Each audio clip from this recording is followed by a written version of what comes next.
The entire evening was filled with laughter and cheerful stories. Around a massive wooden table in the spacious hall of an old guest house, a friendly group had gathered. Yulia sat next to Andrei and her husband, with whom they had arrived a little late for dinner. Directly across from them sat Artyom, a new employee of the company. Formally, this event was a corporate retreat organized by the firm where Yulia worked, and under other circumstances, it would have been just a picnic. They had arrived the day before, and after the outdoor break, everyone was expected to return to the city. Andrei knew his wife was a beautiful and successful woman. They both had great jobs, two wonderful sons aged 13 and 14, and life seemed to be running its course, full of happiness. However, over the past few weeks, Yulia had become somewhat withdrawn, as if something was troubling her. He had tried to talk to her about it.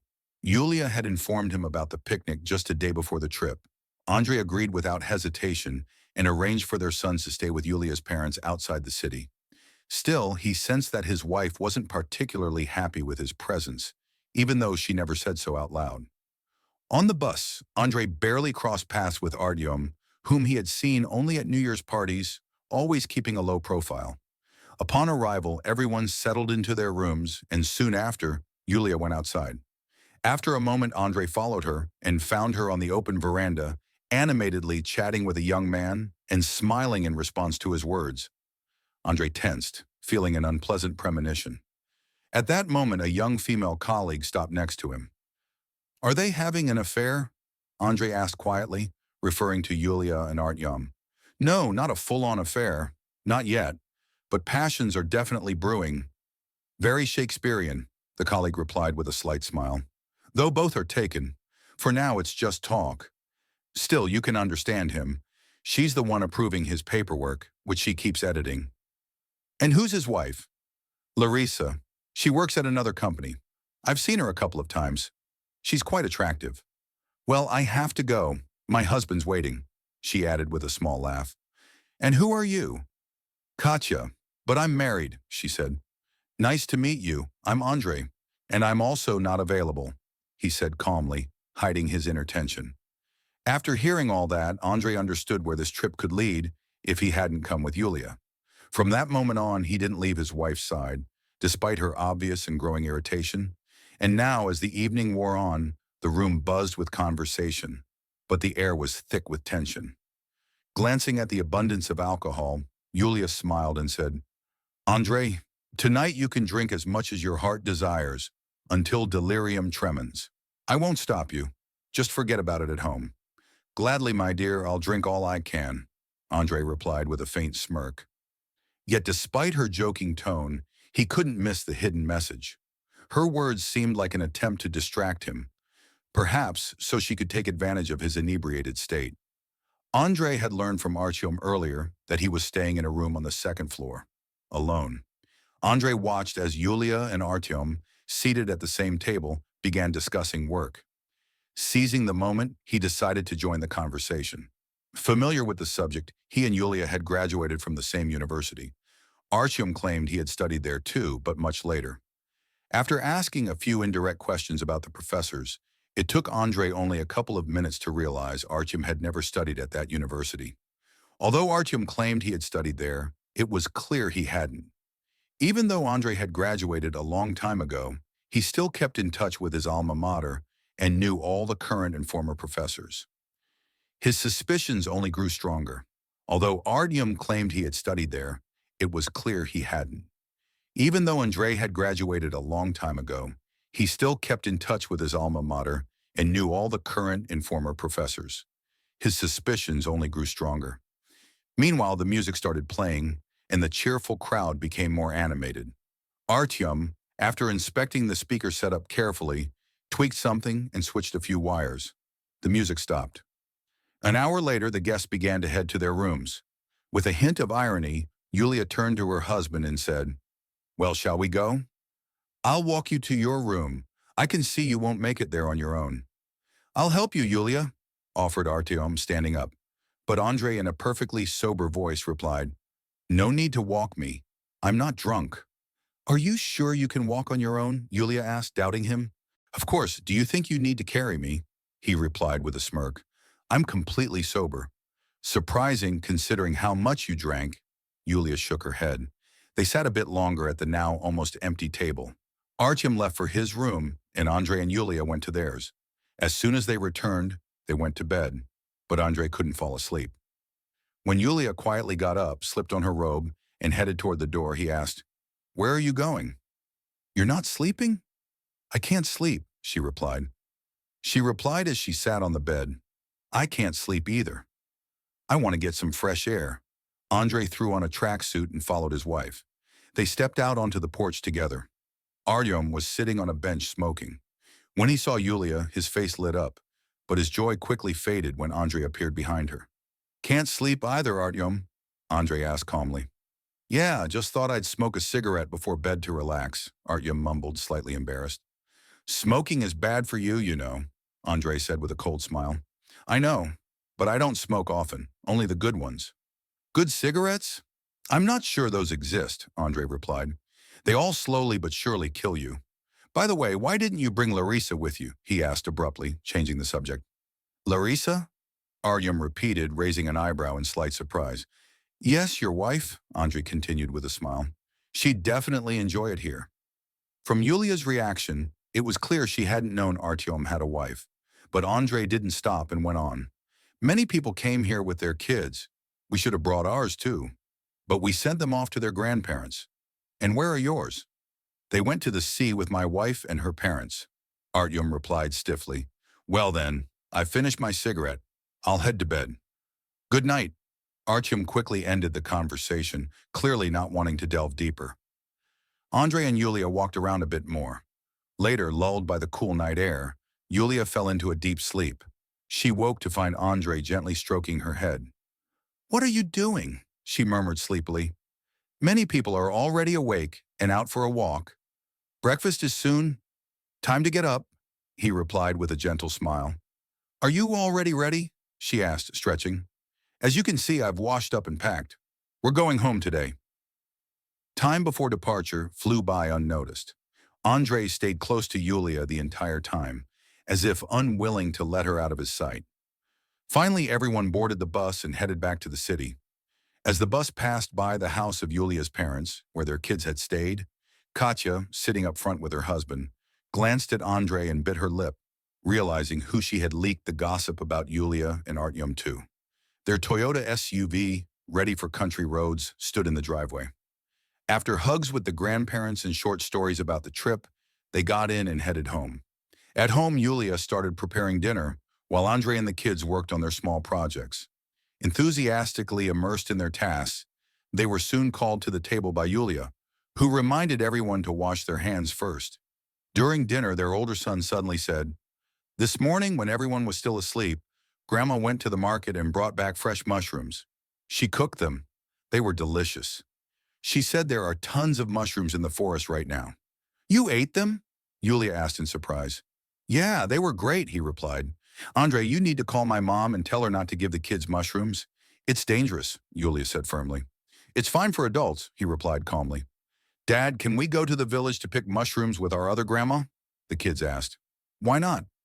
"It's only 7 p.m. If we get ready quickly, we'll be there by 10 and we can go to the forest in the morning," Andrei said. "But Andrei, you have work tomorrow," Yulia reminded him. "And vacation starts in 10 days, he answered. "I've built up some time off. I'll take a few days." In just a few minutes, the decision was made. "Sasha, Vovka, pack your things. We're going to Grandma's for a week in the village," Andrei announced. "Do you know what to take with you? And can we take fishing rods?" the youngest asked enthusiastically. "Of course, take them," Andrei replied with a smile. "You know what you need." The kids happily ran off to their room to start packing. Andrei, lost in thought, was pushing his salad around with a fork. Suddenly, he looked up and said, "Yulia, I'm not a child. I understand everything. You like Artyom. On this trip, I was like a thorn in your side. Everything you planned fell apart because of me." Yulia was stunned by his words, but quickly composed herself. "Andrei, are you serious? You're jealous of Artyom? That's ridiculous. What even gave you that idea?" "Don't say anything, Yulia," Andrei cut her off in a calm but cold tone. "You'll regret your words later. I'm not even asking for proof. To me, it's an axiom. I know that because I was there. Nothing happened between you and him. But I won't be your watchdog. My trust is gone. I just don't believe anymore. How could you even think that? What's gotten into you? Yulia looked at him wide-eyed. Nothing's gotten into me. I've simply realized everything. The kids and I will be back from the picnic in a week. What happens after that is up to you. I need to believe in your sincerity. Andrei, what proof do you have? What are these accusations based on? Yulia, it's not proof that matters to me. It matters to you. You need to decide, do we still need each other, or is Artyom more important to you? I haven't made a final decision yet, but the disrespect you showed at the picnic, I'm still processing that. You'll know my final conclusion when I bring the kids back. And if your lover shows up in this apartment while I'm away, he added, I won't let that go without consequences. Just then, Sasha burst into the kitchen excitedly and said, We're ready for the trip. Andrei calmly put down his fork, stood up, and silently went to the bedroom. He quickly gathered his documents, a tracksuit, and slippers, and left the apartment without saying a word. Yulia was left alone in the empty apartment. She understood that Andrei was right. The whole idea of going had been just so she could be near Artyom. She had honestly hoped Andrei would refuse to go. He had always disliked such events, considered them a waste of time, even harmful for team morale. Artyom was a pleasant person, and ever since he joined the office, there had been a friendly connection between them.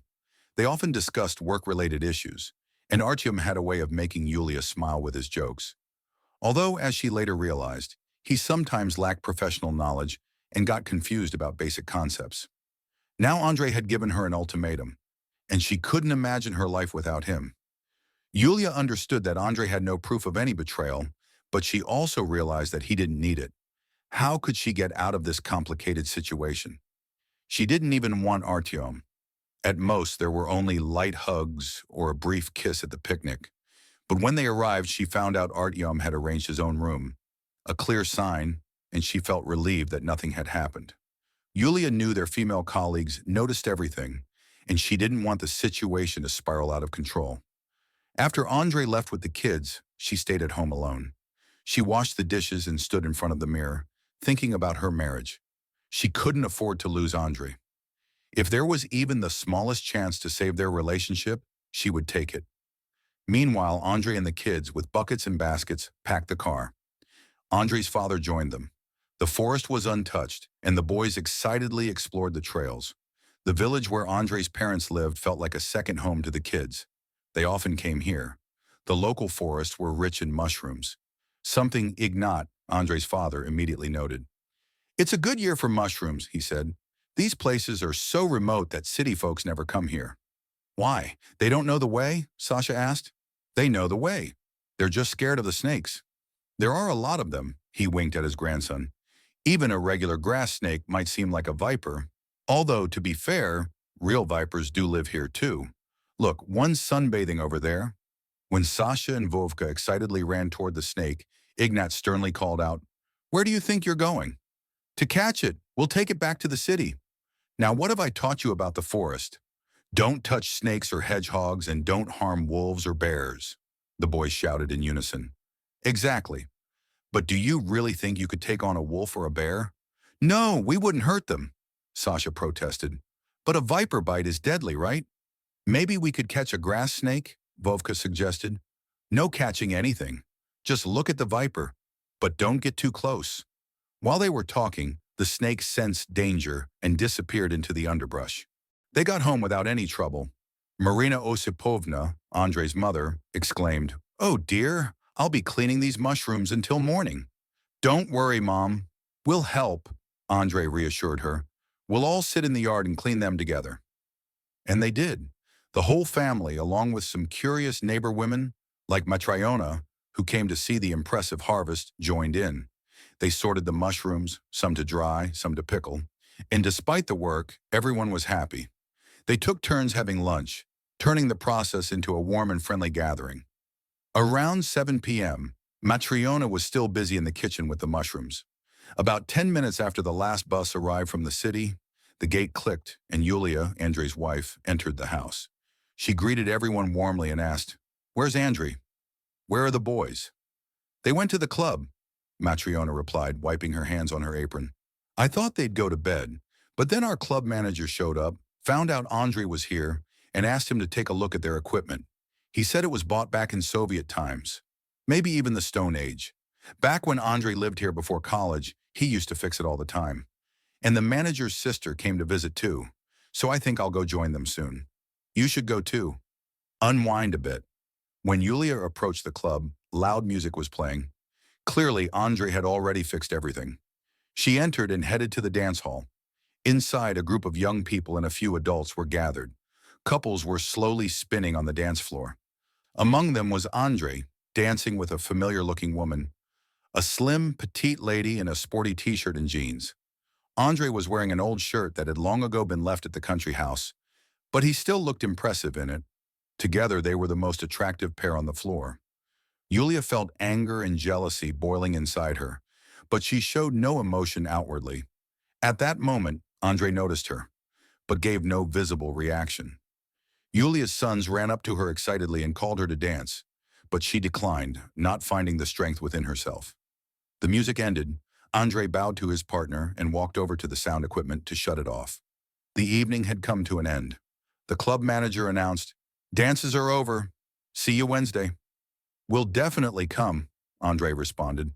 He then walked over to Yulia, who was standing with their sons, who were excitedly telling her how they had chased a snake in the morning. He greeted his wife.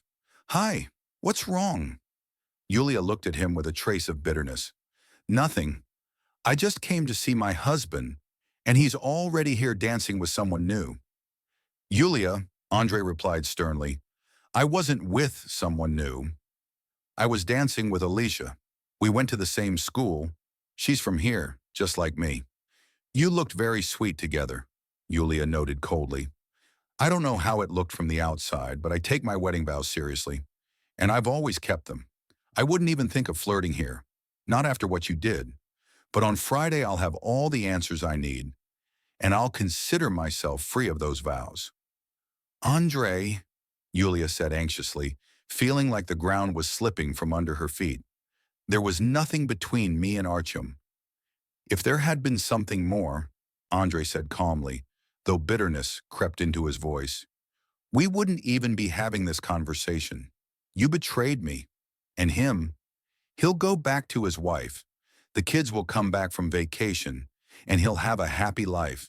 And you'll be sitting in the ruins of our marriage, waiting for him to show up." "Can I say something?" Yulia tried. "You can, but not now," Andre cut her off. "And only if you tell the truth. I'll know if you lie, and I don't need that. Besides, we're already home. We'll talk after dinner. I haven't said anything. Not to the kids, not to my parents."